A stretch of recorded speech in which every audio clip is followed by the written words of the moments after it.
they actually do a chemical reaction, okay? And it'll actually start to heat up the surface where you're spraying.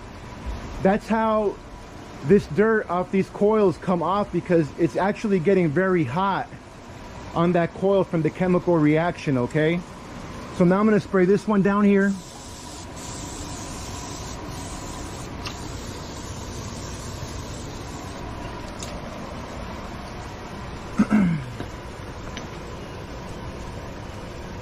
All right.